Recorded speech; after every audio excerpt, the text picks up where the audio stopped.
আমাদের বন্ধু কলেজ, আমরা চাচ্ছি আমাদের সাথে যেন ঢাকা কলেজের সম্পর্ক চিরজীবন এভাবে বন্ধনে থাকুক। আমরা চাই ঢাকা কলেজের সাথে সবসময় আমরা মিলেছিলে, সবসময় তাদেরকে আমরা হেল্প করতে চাই।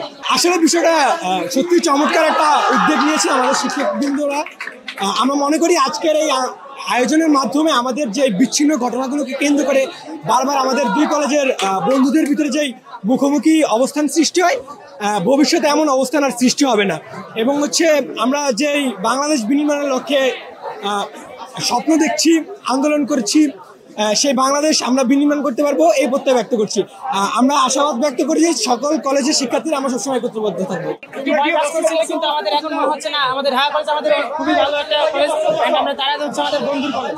আমরা ইনশাআল্লাহ চেষ্টা করবো আমাদের সর্বোচ্চ চিরজীবন আমরা হচ্ছে এভাবে শান্তি চুক্তি। অনেক ভালো লাগছে, কারণ আমাদের মাঝে কিছুদিন পর পরে ঝামেলা সৃষ্টি হয়। এই ঝামেলাটাতে আমরা চাচ্ছি না, আমরা সবাই মিলেমিশে একসাথে, আমাদের উদ্দেশ্য হচ্ছে পড়ালেখা করা। আমরা বিভিন্ন আমাদের ভাইরা আছে দূর থেকে আসা, বিভিন্ন এই কলেজে ভর্তি হয়। আমাদের মাঝে দুদিন পর ঝামেলা হয়, ঝামেলাটা আমরা চাচ্ছি না, আমরা মিলেমিশে একসাথে পড়াশোনা করে দেশের মধ্যে ছড়িয়ে যেতে চাই। নিউ মার্কেটের থানা, বিভিন্ন থানা মিলে আমাদেরকে এটা মিউচুয়াল করিয়ে দিয়েছে, যাতে পরবর্তীতে আর ঝামেলা না হয়। আশা করি আমাদের মধ্যে আর কোনোদিন ঝামেলা হবে না, আমরা সবাই মিলেমিশে থাকবো। আমাদের উদ্দেশ্য হবে একমাত্র পড়াশোনা করা।